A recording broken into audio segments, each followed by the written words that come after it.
Hello, welcome back to George Past the Post. This video, filmed in a different location to all the other videos, which I'm sure you're fascinated by, is going to look at the new voting system for the Welsh Senate or Welsh Parliament. The system is first being used in the May elections. Wales will be split into 16 constituencies, which is actually each constituency is made up of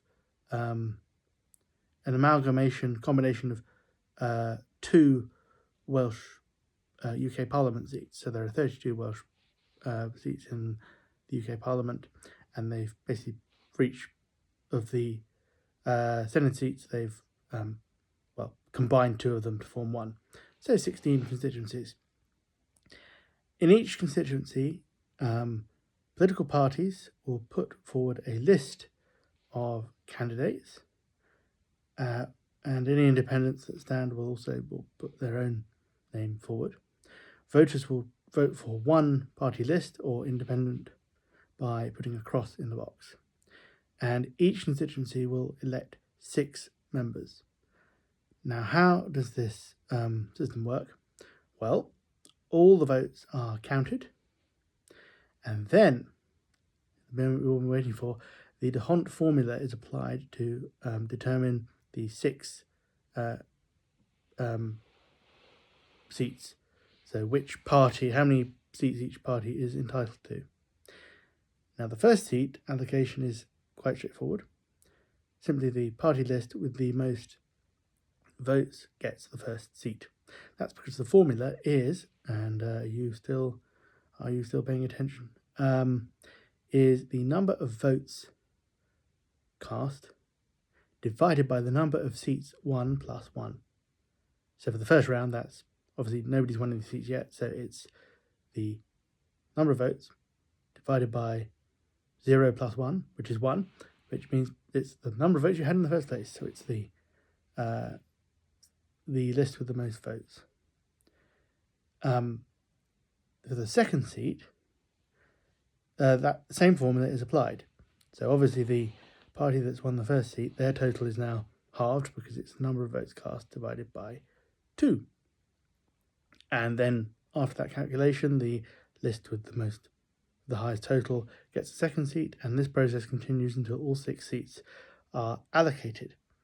So the result is proportional-ish. I say proportional-ish because you're only electing 6 people in each constituency, so there's a limit to how proportional it can be.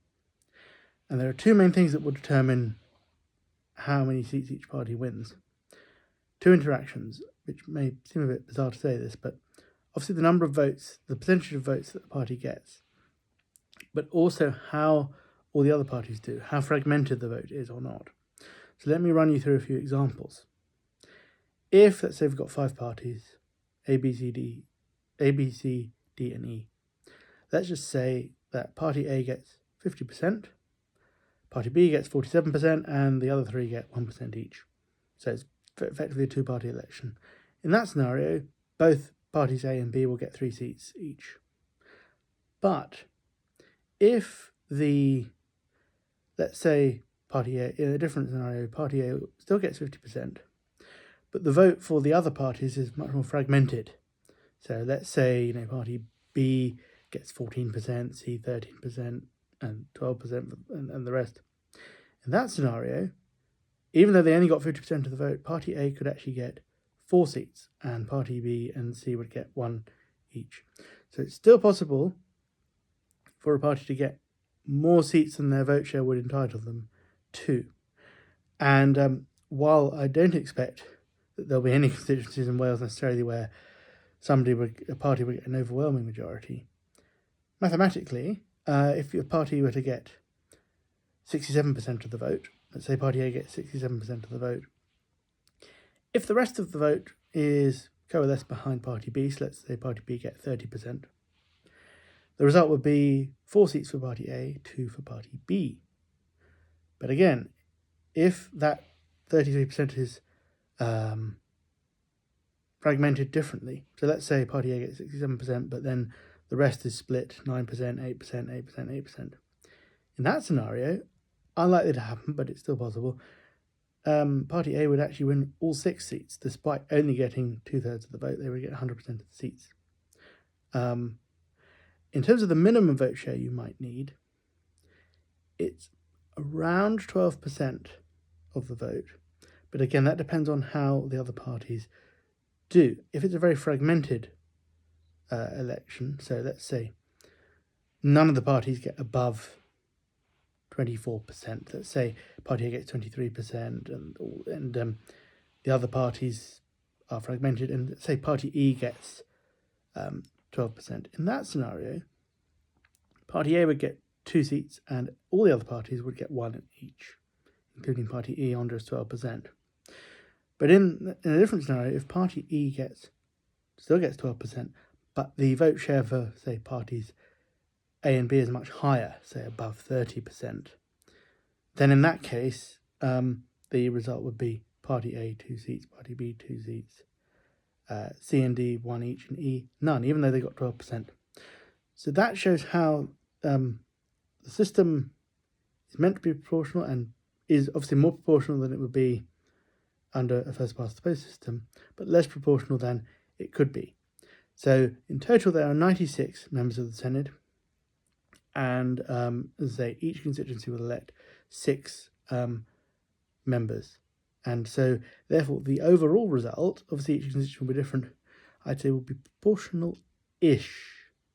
So as I say, while it is not designed for a party to win a majority of seats in the constituency, it could happen, or at least, there may be parties that if you get 10%, you're probably not going to get a seat. So that's still 10% of people who are not represented necessarily. So that's the system. If you have kept up, well done. You get a bonus point. I don't know why I said that, but anyway, hope you enjoyed this video. I'm also on a quest to find out, and I've even emailed an email address that was on the Senate website. I'm sure they've not replied to my email yet. I don't blame them, but anyway, asking actually, yes, what would happen if an independent just themselves, if they got enough votes to actually entitle them to 2 seats. Obviously, they could only take the 1 seat because it's just them. Would that seat be vacant, the additional seat, or would it be reallocated to another party? Keep you posted. Another key point, which is right at the end, is obviously it's a closed list system. So the parties determine the order in which the candidates are elected. So you can't vote for an individual candidate. Should have probably said that at the beginning, but it's a test to keep you on your toes. So anyway, hope you have a lovely Easter Monday, and goodbye.